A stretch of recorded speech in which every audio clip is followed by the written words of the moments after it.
Hi friends, स्वागत है आप सबका अपने यूट्यूब चैनल टीचिंग ट्रिक में। फ्रेंड्स, आज हम लोग एनसीईआरटी ज्योग्राफी के महत्वपूर्ण प्रश्नों पे ध्यान देंगे जो हमारे आगामी एग्ज़ाम के लिए काफ़ी महत्वपूर्ण है। देखिए फ्रेंड्स, पहला नंबर सा क्वेश्चन है कि नीफे में होता है। तो नीफे मतलब देखिए NIFE से लिखता है नीफे। तो NI मतलब निकेल, FE मतलब होता है लोहा। तो इसका सही आंसर हो जाएगा लोहा। दूसरा प्रश्न फ्रेंड्स कि भूपट्टी के ऊपरी हिस्सा कहलाती है। देखिए फ्रेंड्स, यहाँ दूसरा प्रश्न है कि भूपट्टी के ऊपरी हिस्सा कहलाता है। तो इसका आंसर हो जाएगा सियाल। तीसरा है क्रोड है, ठीक है। तो पृथ्वी का निचला हिस्सा को क्रोड बोलते हैं, ठीक है। उसके बाद है खाली स्थान फ्रेंड्स कि भूपट्टी को खाली स्थान कहते हैं, तो भूपटल भी कहा जाता है। पृथ्वी के अंदर प्रति 32 मीटर की गहराई पर तापमान 1 डिग्री सेल्सियस बढ़ जाता है, ठीक है। पृथ्वी के बीच की परत को सीमा कहा जाता है। उसके बाद है फ्रेंड्स मिलान करने वाला, तो एक भूपट्टी। तो भूपट्टी का मिलान होगा, भूपट्टी पर हमको खनिज पदार्थ मिलता है, ठीक है। इसका मिलान हो जाएगा ये खनिज पदार्थ से। सीमा, तो सीमा का मिलान हो जाएगा सिलिका और मैग्नीशियम। SiA SI से सिलिका, Ma से मैग्नीशियम हो जाएगा। सियाल, सियाल का मिलान होगा सिलिकायम एल्युमिनियम। SiAl को सियाल बोलते हैं। तो SI मतलब सिलिका, Al मतलब एल्युमिनियम। नीफे का मिलान हो जाएगा पदार्थ की गाढ़ी अवस्था से, ठीक है फ्रेंड्स। चलिए अगला प्रश्न में ध्यान देते हैं। इस एक नंबर में है कि इनमें रूपांतरित चट्टान कौन सा है। तो इसका आंसर हो जाएगा ख, चूना पत्थर। दूसरा है कि बेसाल्ट किस प्रकार की चट्टान है। तो अग्नेय चट्टान की। तीसरा है कि चट्टान के रूपांतरण में किसका योगदान होता है। तो उपयुक्त में सभी का योगदान होता है, ठीक है फ्रेंड्स। आगे देखिए, इसमें भी फिल इन द ब्लैंक्स है। एक नंबर में है कि जो चट्टान ज्वालामुखी से निकले लावा के ठंडे होने से बनती है उसे अग्नेय चट्टान कहते हैं। दूसरा है फ्रेंड्स कि जिन चट्टानों में परत पाई जाती है उसे अवसादी चट्टान कहते हैं। ज्वालामुखी से निकले गर्म पदार्थ लावा कहलाता है। अत्यधिक ताप एवं दाब के कारण चट्टानों के लक्षण बदल जाते हैं। उसके बाद है मिलान करने वाला, तो सीधा नमक को बोलते हैं अवसादी चट्टान, ग्रेनाइट को बोलते हैं अग्नेय चट्टान और संगमरमर को बोलते हैं रूपांतरित चट्टान, ठीक है फ्रेंड्स। आगे के प्रश्न पर ध्यान देते हैं फ्रेंड्स कि छोटा नागपुर है क्या है। एक नंबर है कि छोटा नागपुर क्या है। तो एक पठार है, सभी लोग जानते हैं। दूसरा है सतह पर भूकंप के केंद्र के ऊपर स्थित स्थान क्या कहलाता है। तो अधिकेंद्र कहलाता है, ठीक है।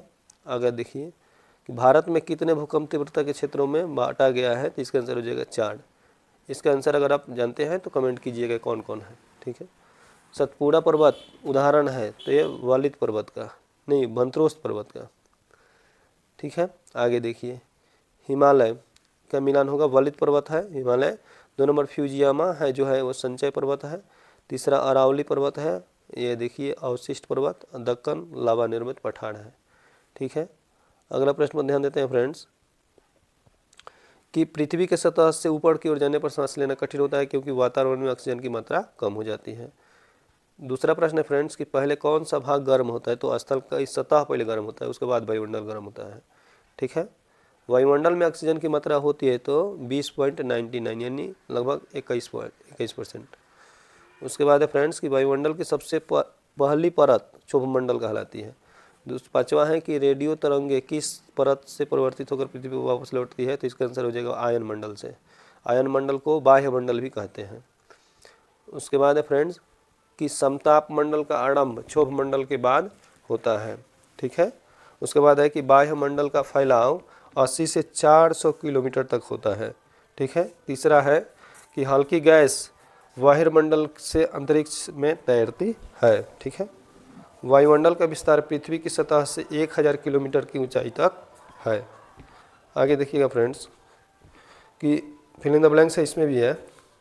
वायुमंडल में सबसे अधिक नाइट्रोजन गैस पाई जाती है। तापमान बढ़ने से समुद्र के जल स्तर में वृद्धि हो रही है। अब देखिए तापमान बढ़ने से जल स्तर कैसे वृद्धि हो रही है। तो तापमान बढ़ेगा तो हमारे बर्फ पिघलेंगे तो समुद्र का जल स्तर बढ़ जाएगा। उसके बाद है 7 नंबर की कार्बन डाइऑक्साइड और क्लोरोफ्लोरोकार्बन गैस को ग्रीन हाउस गैस भी कहते हैं। याद रखिएगा, कार्बन डाइऑक्साइड और क्लोरोफ्लोरोकार्बन को ग्रीन हाउस गैस भी कहते हैं। उसके बाद है फ्रेंड्स कि पृथ्वी पर जलमंडल का हिस्सा है 71%। दूसरा है कि मुंबई किस सागर के किनारे स्थित है। तो अरब सागर के किनारे स्थित है, ठीक है। उसके बाद है कि चंद्रमा के गुरुत्वाकर्षण से जल की ऊंचाई की ओर बढ़ता है चंद्रमा के गुरुत्वाकर्षण से जल ऊंचाई की ओर बढ़ता है या स्थिति कहलाती है तो इसको कहते हैं ज्वार। जब जल ऊपर की ओर बढ़ता है तो इसको ज्वार बोलते हैं, और जब नीचे आता है तो इसको भाटा बोलते हैं। ठीक है, इसके बाद है फ्रेंड्स कि इनमें से कौन से झील हैं। तो देखिए फ्रेंड्स, इसका आंसर आप लोग कमेंट कीजिएगा अगर जानते हैं तो। ठीक है, चलते हैं अगले प्रश्न पे।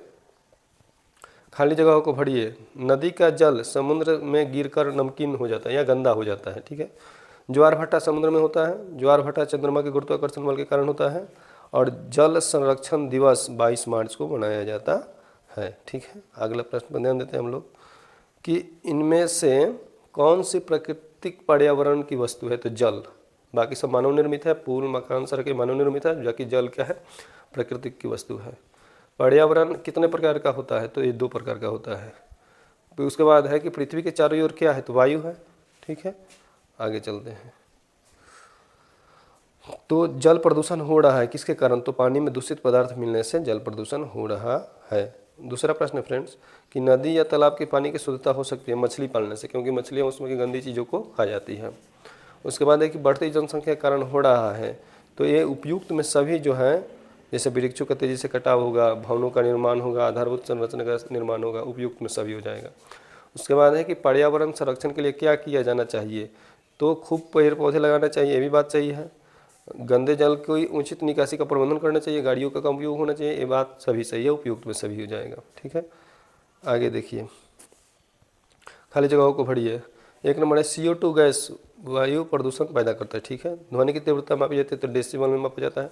डॉल्फिन को संरक्षित राष्ट्रीय जलीय जीव घोषित किया गया है, याद रखिएगा। डॉल्फिन को संरक्षित जलीय जीव, डॉल्फिन को संरक्षित राष्ट्रीय जलीय जीव घोषित किया गया है।